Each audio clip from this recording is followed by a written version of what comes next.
Hello, this is Cecilia Beckwith with the League of Women Voters of Portland. You are watching the video voters guide or listening to our podcast. We're here today to talk with candidates running in the May 17, 2022 primary election. All of the candidates running for this position in the primary election were invited by the League to participate. We asked the candidates for the same office the same questions. The number of questions asked is determined by the length of a candidate's answers. In this process, we're grateful for the support of the Carol and Velma Sailing Foundation, the League of Women Voters of Portland Education Fund, the Weiss Foundation, and our media partner, Metro East Community Media. With me today is Chris Henry, who's running for the Oregon Commissioner of Labor and Industries. Welcome, Chris. Hi, Cecilia. Thank you. Yes. Please tell us a little about yourself and why you're running for this office. Okay, my name's Chris Henry. I'm a third-generation Teamster truck driver, and I'm running for Oregon Labor Commissioner to help fellow workers. So I think that workers need, a better, stronger. We need a better, stronger workforce, and I think we could get there by strengthening unions and also bringing about worker co-ops, raising the minimum wage. So, all right. How would you balance the need of business with those of the workers in administering the Bureau of Labor and Industry? Well, I think that when you have a strong workforce, that when workers are empowered, when we don't have a workforce that's returning now to jobs, and they, people can't make ends meet. So when you empower the workers, you're empowering the employers. You can educate the employers on the laws and whatnot, but we're not educating the workers on the laws, and their rights. So I think that with workers making more money per hour, I think you'll see people start to return to the jobs. So. What more could be done by the Bureau of Labor and Industries to eliminate discrimination in access to housing, public spaces, and job opportunities in Oregon? Well, I think that the Labor Commissioner has a very strong role in supporting diversity. At Portland State University, when I went there, we had a module that we had to take at the beginning of each term. If you wanted to take classes in that term, before you could register for the courses, you had to take a module and watch a video and whatnot. And I think we could do this and apply this pilot program at PSU to the out to the workforce, and not just one time when someone's hired in.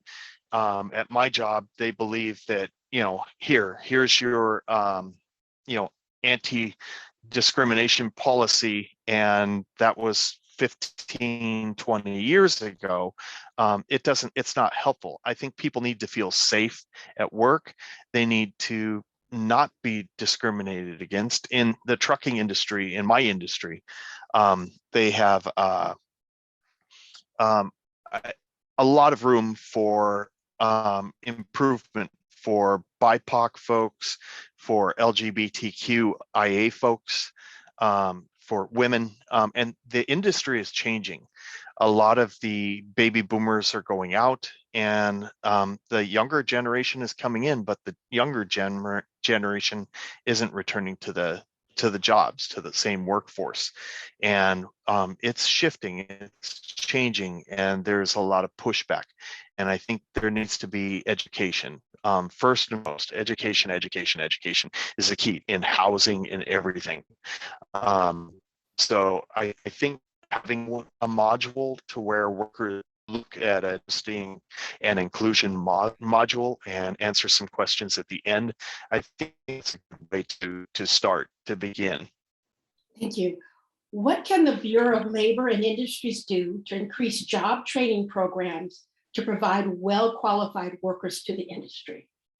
Yeah, so with job training, I received job training for through the Teamsters. I received it through UAW, United Aircraft and Aerospace Workers, to work on the B-1 bomber.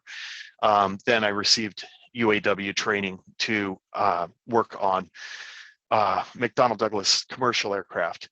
I think job training is great. I think it's wonderful first and foremost, but we also need people to be educated, and it needs a higher education, social mobility for people to move up.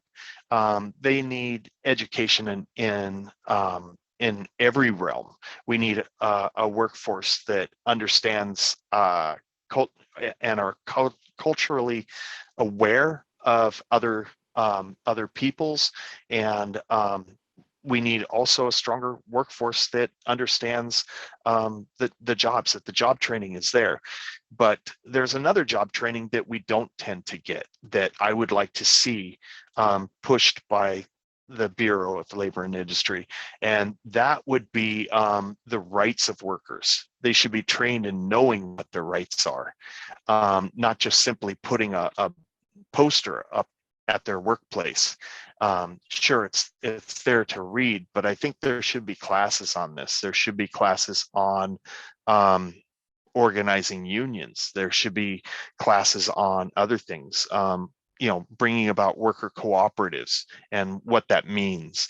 So I think these things should be, there could be classes that could be around at the community college level that are by the Bureau of Labor and Industry. I think that would be a great program to have.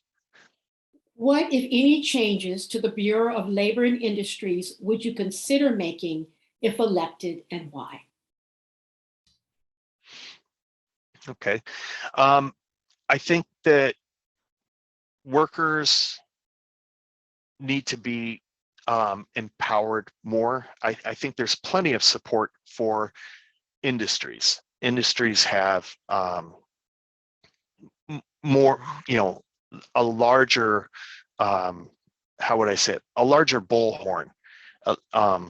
They have the ear of legislators and whatnot. Workers are out there on their own. I think that through the office, you could do things like run an initiative and be a chief petitioner to bring about a $15 an hour minimum wage.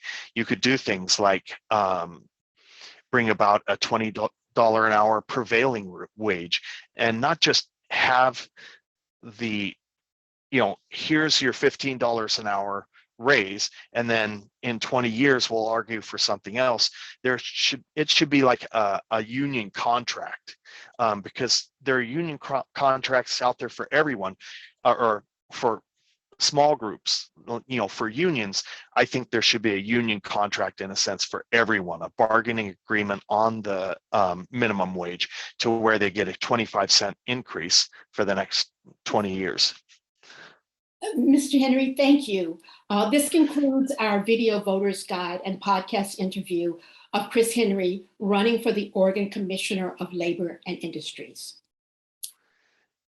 Election Day is Tuesday, May 17th. Thank you for informing yourselves about the candidates and for exercising your right to vote. For more information on the primary election and this race, visit our website, which is vote411.org and lwvpdx.org. Thank you.